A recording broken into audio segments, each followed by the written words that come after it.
What's up guys, and welcome back to the Melting Pot Hawaii. I'm Sir Mikami, and on this video I wanted to show you guys some of my favorite spots to eat in McCully. So let's go.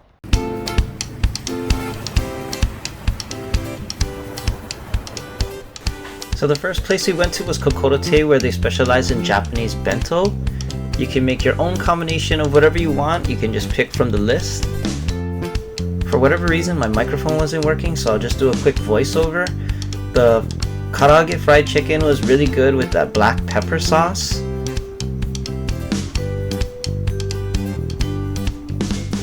The hamburger steak was like a meatloaf texture, which was okay, but I think I'll stick to like a tonkatsu or a pork ginger next time. Overall, the bento was pretty good. It has a lot of different sides with it, so check this place out if you want like a Japanese style bento lunch.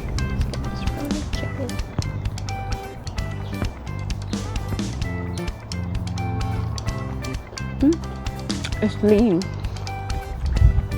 That pepper sauce is really good with it. I like the taste of that.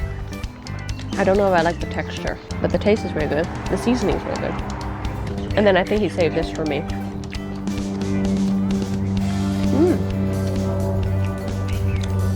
So chicken, and this is my favorite part. Sorry, I ate it all. The second spot that we went to was Mealpastology, where you can make your own pasta creation. Or you can just leave it up to them and choose from the recommended combos. They also have pre-made salads and fresh pasta for sale if you want to take it home. So the second place that we went for lunch is Mio Pastalogy in McCully, where they specialize in fresh pasta. You can build your own style. Today we have tagliatelle and bolognese with some mushroom and onions. I love the way that they package their sauce.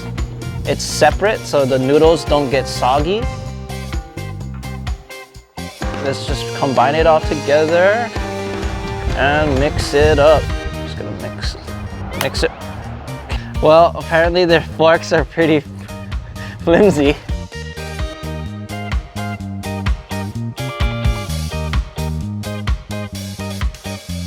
Alright, let's take a bite. Look at this. Oh, just dropped it.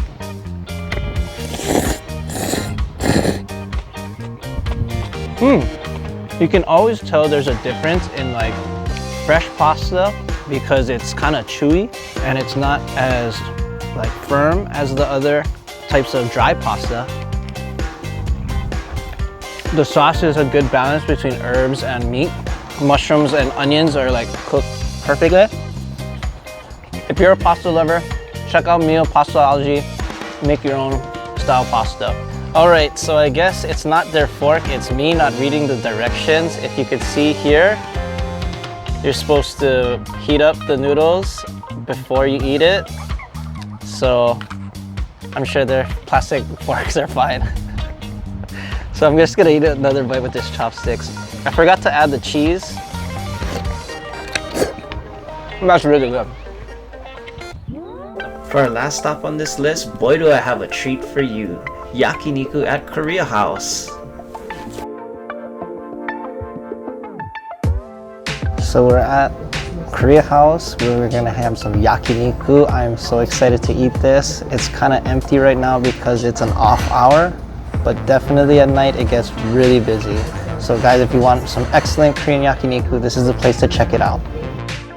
This place specializes in yakiniku, but they have tons of other Korean food options. But today, we are here for this. It's a little bit expensive, but it serves 2 people.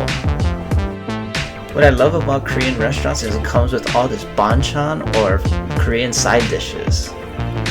And just look at this tower of meat. It says serves 2 people, but if you're not that hungry, I think it could serve 3. So for yakiniku, we need to get this lard on the grill first. I'm gonna start off with some brisket,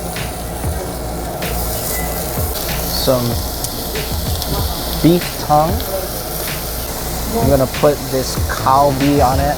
Look at the marbling of that. And this is the skirt steak.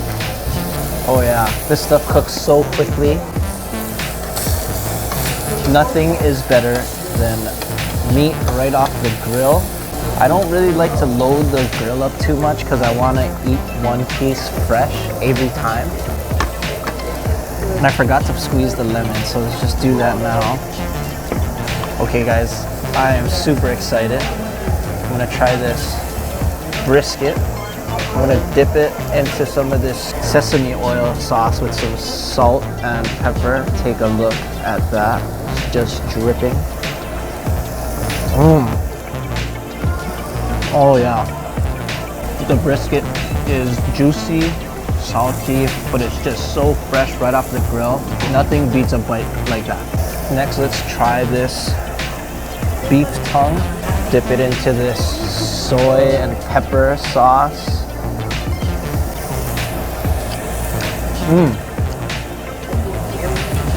The tongue is just a little bit more firm and chewy, but just as juicy, and that sauce, it just makes it salty, peppery, sweet, so good.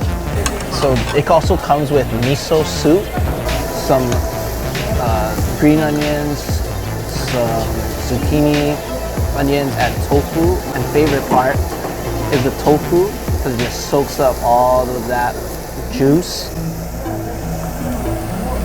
It was just bubbling away as it got here. Oh, that's hot, but it's so good. The miso gives it a nice umami flavor with slightly fishy, slightly spicy Korean style miso soup. So everything kind of pairs perfectly together. Look at the marbling here. Just gonna throw that on the grill. So I don't want to overcook this because there's all that precious fat in there. So I'm just gonna go ahead, put a slight dip into this sesame oil sauce with the salt and pepper. Look how juicy that looks. This is by far my favorite bite. So juicy, so soft and tender. The kalbi is just like perfect. And now my second favorite here is this skirt steak. Has a little bit more fibers to it. Just give it a little dip in this sauce. Oh yeah, that just melts. I mean, every bite is just so perfect. One of my favorite things to do with Yakiniku is green lettuce wrap. So you get this wrap here. There's like a miso paste. So put some of that in here. The skirt steak right here. Get some of these pickles. Add it to it. A little bit of kimchi. I'm just gonna give it a slight dip. Perfect wrap. Let's take a bite.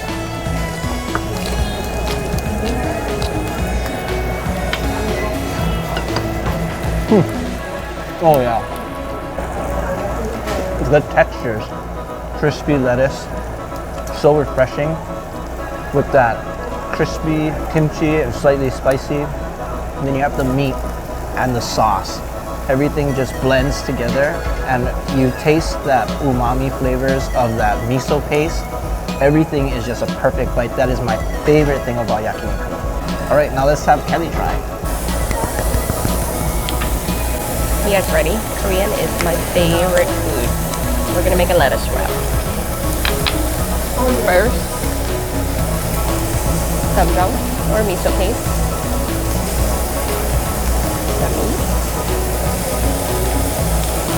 Garlic, if I can grab a piece. I really like garlic, so we're gonna put one more. And then basically you can put any of the banchan there. Okay. I don't know if I can make this in one bite, but we're gonna try.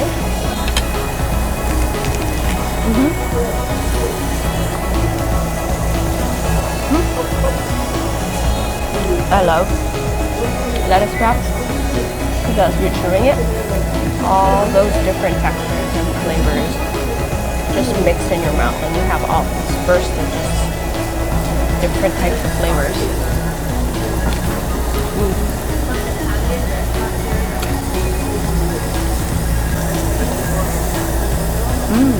It's so soft. You don't really have to chew it. It kind of just melts in your mouth. That's so good. Wow. All right, guys. Killed the meat. And for my last bite, I decided to make a wrap to wrap up this video. It's so cheesy. Thank you so much for watching, guys. If you like this video, hit that like button and subscribe to the channel. If you want to see what I'm eating on the daily, I'll leave a link to my Instagram account in the description box below. And I'll leave a link to my food blog in the description box as well. But until next time, as always, aloha.